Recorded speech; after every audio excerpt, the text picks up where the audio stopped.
Okay, hi. Welcome to another masterclass session of Java. Today we're going to review Java Lesson 4, Functional and Concurrences. First of all, our agenda. We're going to learn about immutable objects, annotations, lambda expressions, functional interface, concurrency and threads, exception handling, exercise and tips for it, and we are going to have a question time. You can type there in the chat or in the forums. I will answer your questions. First of all, let's talk about immutable objects. So immutable objects are objects whose state cannot change after construction. For example, the string class. They are different from primitives, or they are, can you modify string? And you can say, yes, I can modify string. I can concat another string, but the string changed, so it's not the same. And yes, they are different from primitive, but let's see an example. So here I have an example for you. So we'll zoom in so you can check out the code. Here we have a class called immutable objects, and we have a using only the main method. And in here we have objects, string objects, and we have primitive int. So the difference between immutable objects or objects in general and the primitives are that objects are stored in another place of the memory, in this case, the heap. And primitives are stored in the stack. So that's like a difference between them. And about immutable objects, let's see an example. In this case, we are going to have in string number 1. We are storing hi, string number 2, Joseph, string number 3, which has no value. And then in here, we're declaring a primitive variable called age, and it has 21 as a value. So we're going to modify, we're going to try to modify the string and also the primitive variable. So let's first add 1 to the age. So this one is age++, so now it should be 22. Second one, we're gonna concat string 2 and string 1, so it should say hi Joseph. And then we're gonna print the new value for age, and we're gonna print the new value for string 1. So let's see if the code works. Here I have my terminal. I'm gonna zoom a little bit so you can see. So where's a Java?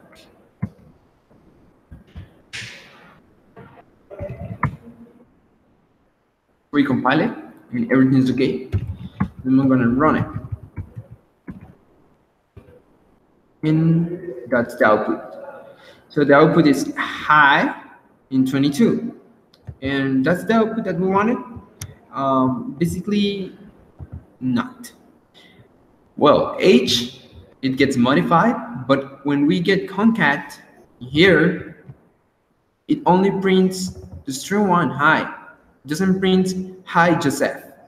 So we're gonna see why you're seeing why strings are immutable objects. They cannot be modified after constructions. You can only create new strings with the modifications. For example, the string number 3 could be the result of this concatenation.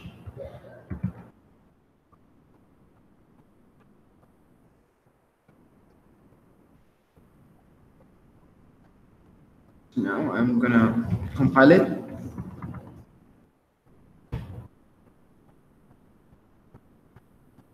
And then I'm gonna run it.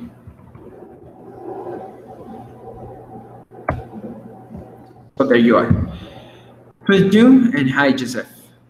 So you can see that strings are immutable objects, so you cannot modify them after they get constructed. And primitives, you can modify it at any time. For example, I get Another one, H. I printed. It should print again 21.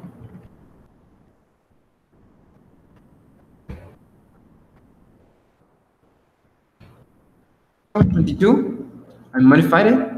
I create a new string, string number 3, and then I modified again the primitive, and it gets 21. So basically, that's it. Immutable objects are objects that after their construction, they cannot be modified. And they are stored in a special piece of memory called heap. And primitives are stored in a memory called stack. Okay, so let's keep moving. And the second one, the second thing we're gonna see today, it's annotation. So basically, annotation is like extra information for the compiler. It's metadata with additional information. Here we have some examples for annotation. Override. We have already used override in our exercise. Suppress warnings. For remember the xlint in the previous MasterClass session when we talk about generics and how a list could have different types of objects on it. Well, suppress warnings helps us to suppress the xlint warnings that we have at compile time. And functional interface. We're going to learn more about functional interface in the next few minutes. So let's see an example of annotations. So in here I have a really simple example of annotation. And here we have it. Okay. I'm gonna submit. Okay. Here we have the class annotations. And in the main class, in the main method of the class, we have a linked list. We have declared linked list. It will have strings, but we miss here the string annotation. And so if you don't want the compiler to have some errors or warnings, you can use this annotation and suppress the warnings. Also, outside this class, we have another class called A with a method called SumMethod and prints I am a method of A. Also, we have a class B, which is extending from class A, and it has an override of the sum method. And the sum method is overriding the print here. So let's compile this and let's see what happens. So I'm gonna compile it. Pulse annotations.java. So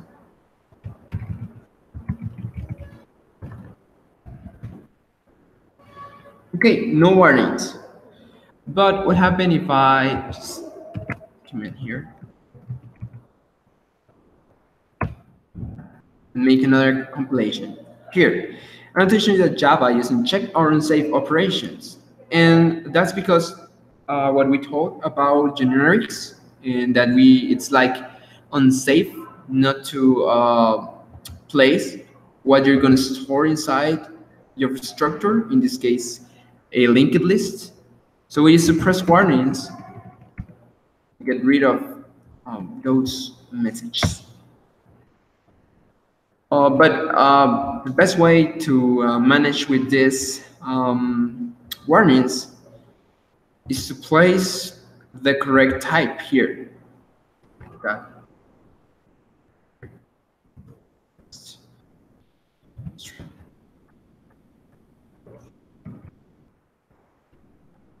That's the best way to manage with those warnings.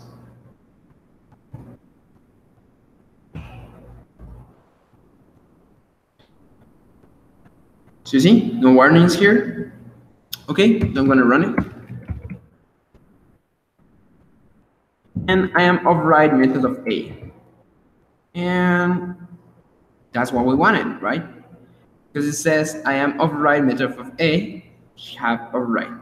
But what happened if I type here and then I misspell, let's say I misspell the name of the method I want to override. So let's check what happens. First of all, we're gonna get a compiler here because we call, no, first of all, let's talk about the output. So let's compile it. And no errors, okay? So what happened if I run it?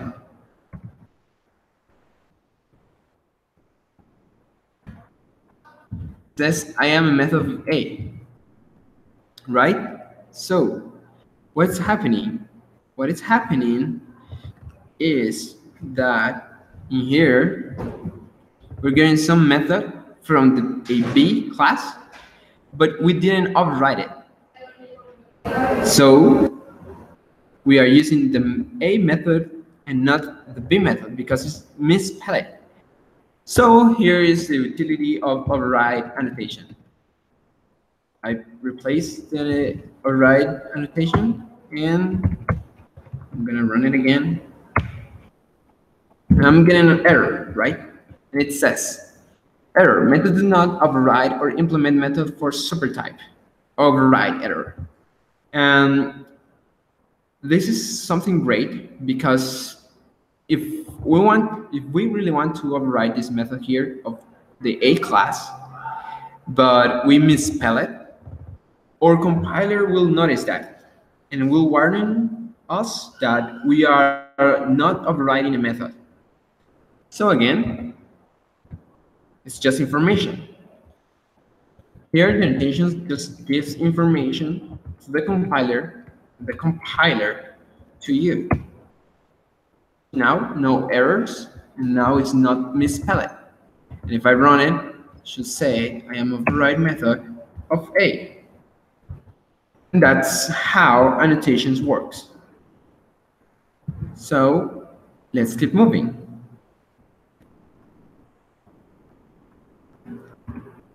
Lambda expressions. Lambda expressions are something like anonymous functions. It's like a new way to create functions. What is great is that using lambda expression, you can get less code and you have something like syntax sugar. So basically, the structure to create a lambda expression, it's you have params, you have the arrow element or the arrow token, and the behavior you want to that the anonymous function lambda expression is going to have. So argument list here, the params can be empty or not empty. We have the arrow token and we have the behavior, which is the body or the different expressions that will run when we execute the lambda expression. So let's see an example. Here I have an example for lambda expressions. Okay, so we're gonna see this way. This one is our example. So first of all, make it bigger. Okay, so we have a class called lambda expression. In the main method, we have an instance of this class, and we have different things. So first of all, there's a null way to use anonymous functions, and the other new way to use the new lambda functions, the lambda functions that are anonymous functions. So the old way uses functional interface. So in here, we're going to see how we use it. First of all, we have an instance of this class called lambda expression, because this class is called lambda expression.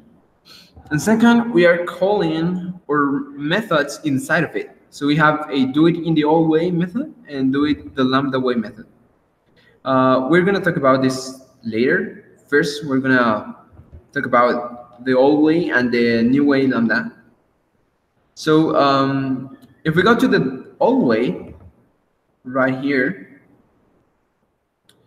you see that this function inside of it has a definition for an interface.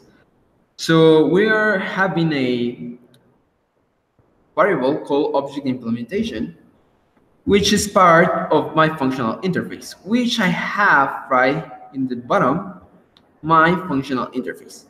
So this interface is a functional interface. And what does a functional interface is? So we're gonna go ahead, just one slide, and we're gonna talk about functional interface. And functional interface are interface that has one abstract method. And with that one abstract method, you can override or use it in different ways in your implementation. So let's see. So we have here our functional interface with one abstract method called do something. And this do something, it's not returning anything, so it's void, the return type. And the parameters or the arguments that we're gonna place it, we need it to be that they could be in string. So we need string params, and we are not returning anything. So let's go again, and let's see in the old way. So in the old way, we are overriding this interface. So we type override, and this something, what it's gonna do is gonna print the txt or the string that we're gonna place it. And then we call object implementation, do something. We're calling the interface instance, and we are triggering the do something method, and we are typing the old way.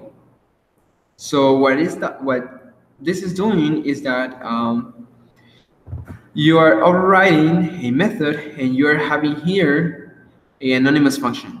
So you have an anonymous function do something that you are overriding for the implementation. So it's not a generic function. It's something like you build on your own. So you can reuse this something method, abstract method, to create different logics.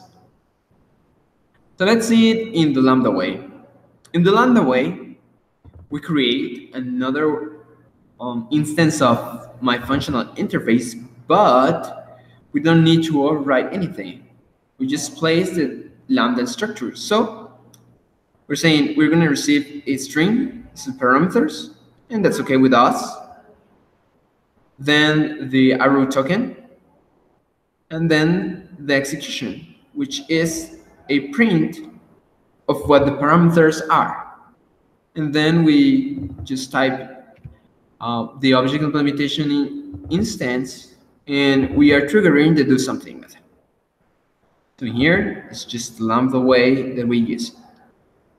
Using Lambda gives you another ability, and that's something really great. So you can pass as a argument a function, and that's something tricky because at the time we just have passed, or we have just used arguments as values to place to another or different functions. But in this case, the arguments can be also functions. So here we have a function called do something high order, and it's going to receive an instance of object implementation, and it has here, it calls behavior, the variable or the instance that we're going to receive here, and we're going to trigger the instance do something method. So for example, if we pass the object implementation instance that we have here to the do something high order, we're going to get the same result as in here, because we're going to trigger. So we're passing something like a function, and then we're triggering the function inside another function.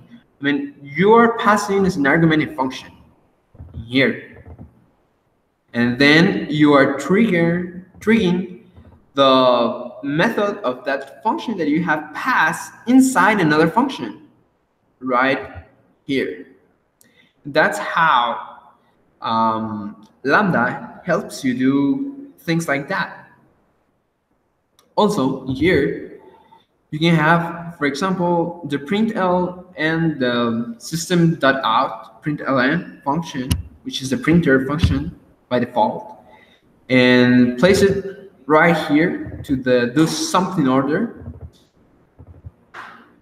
and given this function, and it will have the same result. So let's check it out. First of all, I'm going to compile it.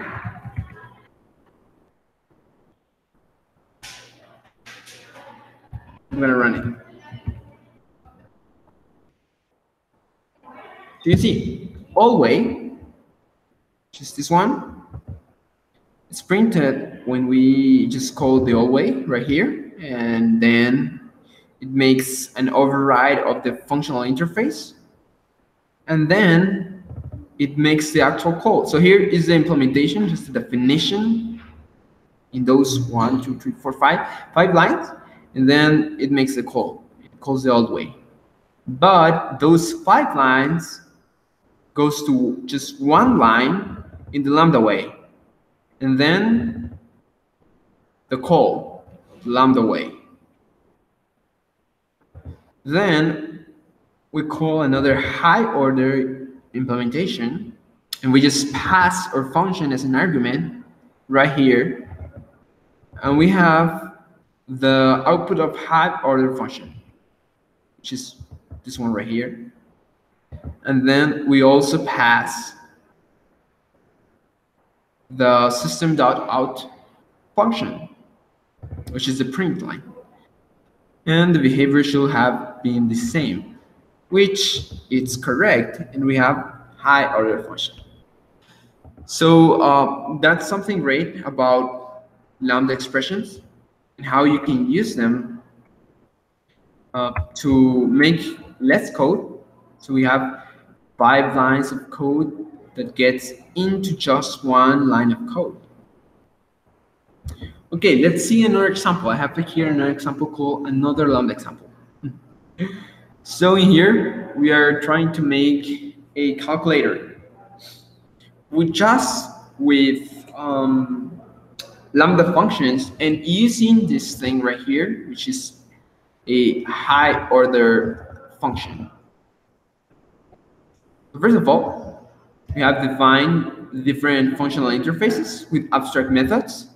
We always use functional interface to, let's say, override the logic of that method. For example, here we have override the logic for do something in 1 line with functional interface with Lambda expression, and with 5 lines using the old way, which is not good.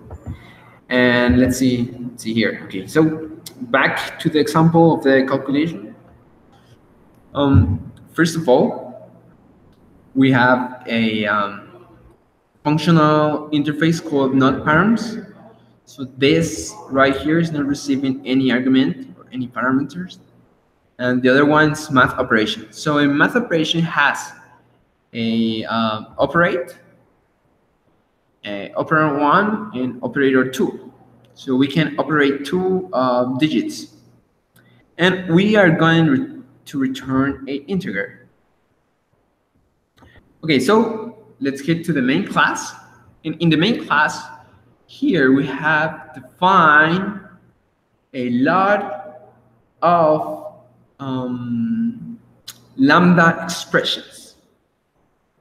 So let's see the different Lambda expressions that we have. First of all, we have the non-params Lambda expression. So notice this thing right here. This variable is type non-params interface, which is something cool. But this is also a function. And what it's making is that this is a secret code. It's returning in string. And that's the abstract method of non-params. It's not receiving anything, and it's retrieving a string. In this case, we're not receiving anything here, and we are returning a string. Also, we have a addition operation, which is a math operation. So what does a math operation is? So what is a math operation? A math operation needs to have two inputs, which are going to be your arguments, and it's going to have one output, which is the int value. So in addition, here we have two inputs, and we're going to have the addition of these two elements, and also for the multiplication and the subtraction. Simple, right? So in here, you can see that we paste or we put explicitly the return statement, but you can place implicitly the return statement. So this thing right here implicates a return statement. You don't need to place the return statement here. This is the return statement. Okay, so subtraction and then in division. So for division, we are making some changes. So first of all, you cannot divide by 0.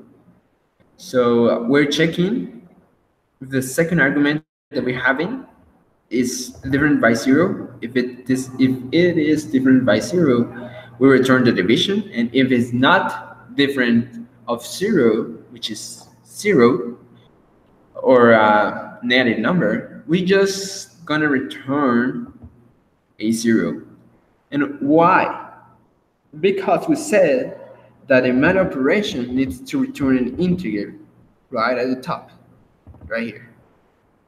Okay, and then we are printing the results in our main method. So here we're printing a secret code dot message addition dot operate, and we have something called simple calc, which is our high order function, and that's something great because in here the simple calc receives 3 arguments. First of all, receives the operand number 1, the operand number 2, and the math operation. So you can say simple calc 3 addition, 3 division, multiplication, subtraction, something like that. And as you can see, it's less code and it's like really simple, and all things are in order. So let's see how it behaves. Okay, so I'm clear, and I'm gonna compile it.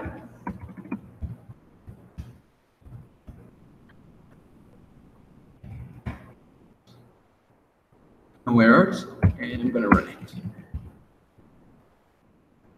So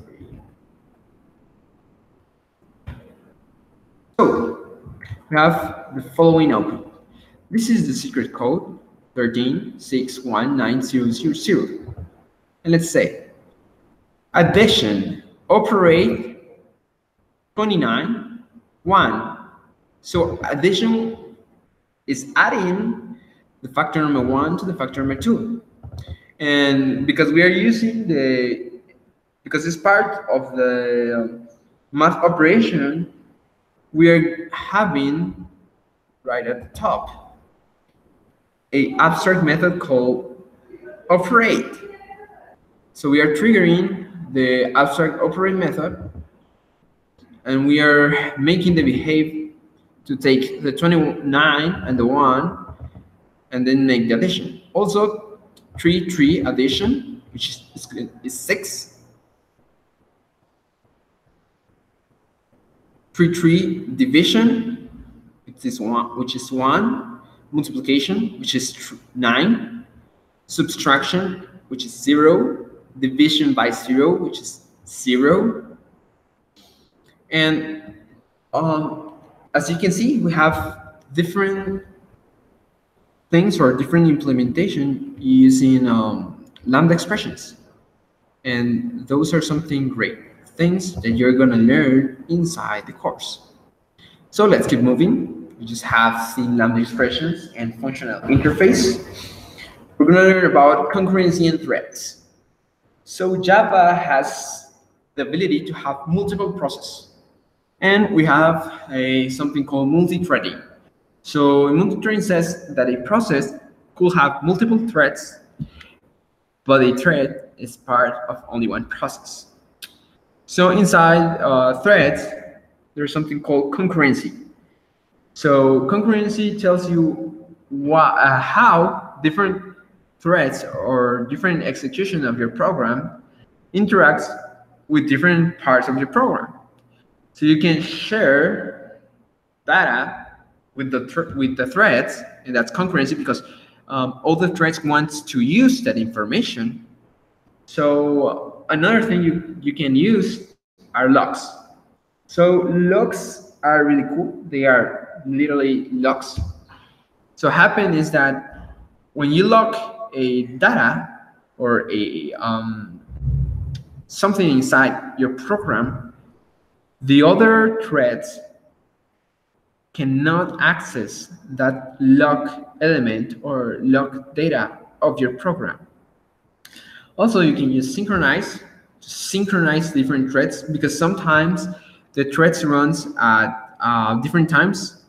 So you cannot get synchronized, and you want to get synchronized, you can synchronize your threads. And something to say is that threads are immutable objects. And that's called thread safe. So let's see an example of threads. In here, see an example of threads. Here I have a thread example. So for threads, we are using the interface runnable, the runnable interface, and that this thread example use lambda expressions. So runnable is a functional interface that has a method in it, which is run method. So in here, we are declaring runnable number one, R1. And first of all, we are printing R1 start. Then we are making an exception handling. We're gonna learn about exception handling right here inside the other slide. But let's talk about right here. So exception handling helps you to detect different errors. So you can check exceptions that can be handled. So for example, in here, what happened if the thread has some kind of error? You need to warn the user that you're getting an error inside some initialization configuration, and that's what this thing does. It says try the line of code below you, or the lines of code below you, and if they are not getting any exception, that's okay. Follow with the other instructions right here. But if you're getting an exception, which any can be, you have in Java different exceptions, catch the exception, so you can just catch it, the error at the runtime, and then you say execute this code right here. So this code right here can be to warn your user, or you can make like something like a fix right here, and you can handle that kind of errors. So in here you have unchecked exceptions that occurs at runtime. Some kind of errors, there are like special errors for every type. So for example, for this thread sleep, for this thread class, we have different errors. There can be an exception, but the most common errors are logic errors. And we can handle logic errors. So for example, division from 0 or index out of bounds, we can say catch index out of bounds exception right here. Also, you can have multiple exceptions. So you can get right here inside an exception, and right here another exception. And you can make a lot of things with exception. But the main goal of the exception is that your program doesn't get stuck. See, your program can continue even if it has errors, and you can get hand of those errors. You can get handling of those errors. So helps you to manage errors at runtime. We have something called try catch.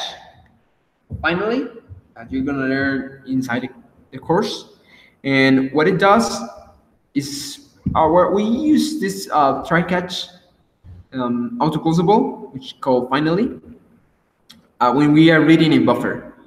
So remember the last session that we talked about different tokens and the stream class. We, at the end of reading the txt file, we just close the buffer. But if we want that instruction to auto close, you can use try catch autoclosable. To back again, in the threads, we're declaring different threads, and inside our main method, we are having the start. So for example, let's run this thing.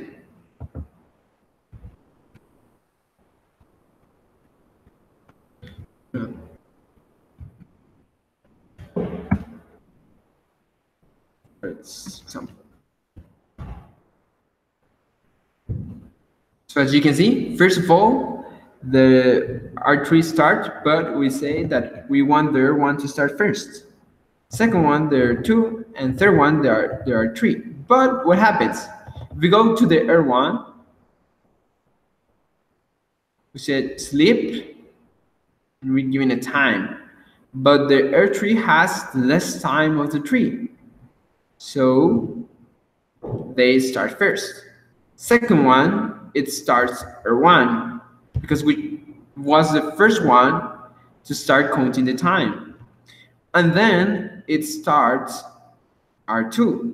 But then it ends R3, then it ends R2, and then it ends R1. And that's something cool because you have different executions. In this case, we have 3 different executions inside one process, which is the console process. So I'm going to show you something here in the functional example, just to make clear the functional interface.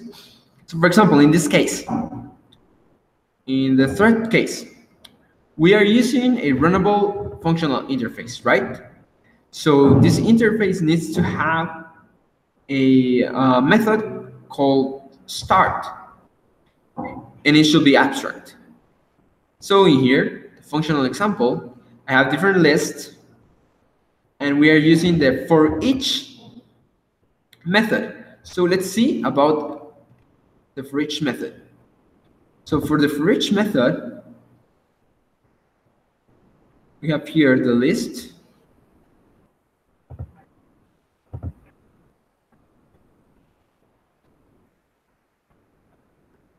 We have here the for each method, which is part of the list interface.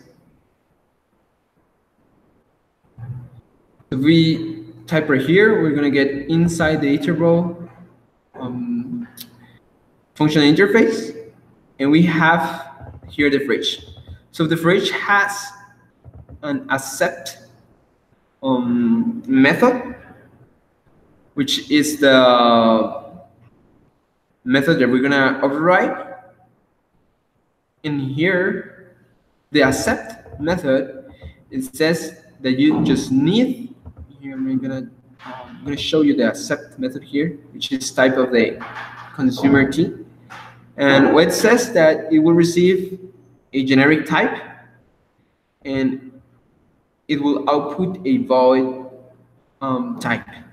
So we are giving it a string as a t type, which is a string type, and it's not returning anything. It's just a print. Also for the for each, we are using the lambda expression for each, but in this case, we're placing logics. And in here, we are just printing the even numbers. As you can see, you can have like different implementations, but you need to have, first of all, the T generic type or any type you want. In this case, a integer or a number, and also you are having right here a sort. So for this sort, we are sorting by using the string class. You can filter the values inside of it, and what we are making here is that we are filtering the names that starts with A right here, and we're using a test method, which is an abstract method. I'm going to show you right here. And this method gives you a Boolean value and evaluates the T generic object, which I am evaluating right here. So then we are using the collections, and we are sorting that collections to a list. So what we're having here is a list with the names that starts with A, the A names. And then we iterate through those names. So just so you can see, let's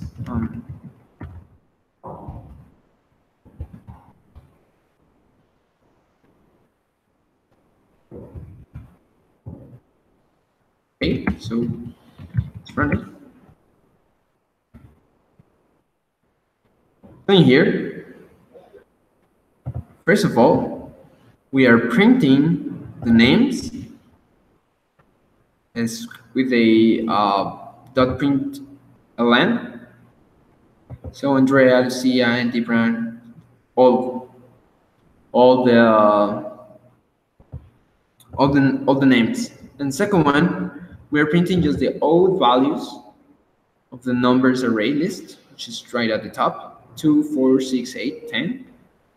And in here, first of all, we are sorting all the names that start with A, and we're creating a new list with the names that start with A, and then we are printing it, which is Andrea and Andy, as you can see. So some tips for this lesson 4 exercise.